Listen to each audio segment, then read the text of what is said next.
As the federal government shutdown reaches day 37 today, making it the longest shutdown in U.S. history, furloughed federal employees here at home are feeling the impact of not receiving a paycheck.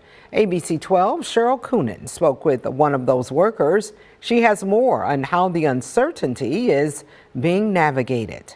I mean, of course, we're all shocked that this is happening, right? But, once it did happen, all of these other places immediately started putting these, implementing these new policies into place so that, you know what I mean? So people aren't losing their homes or getting their, power shut off. Bay City resident Marcia Daglian has been a federal employee for years. She chose not to name her employer, and she says as the shutdown drags on, bills are still due.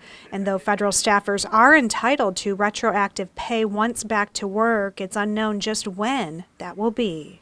We could file for unemployment, but if we get paid, then we have to pay that back.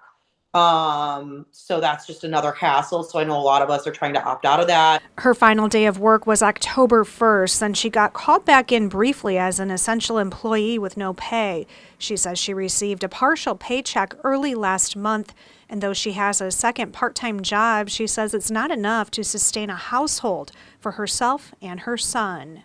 I was guided to some programs, but they were mainly federal programs.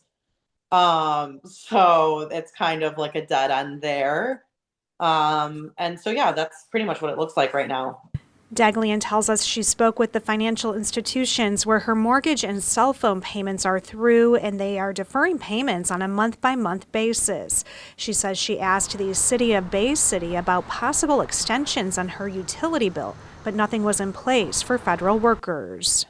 I asked them if they had any,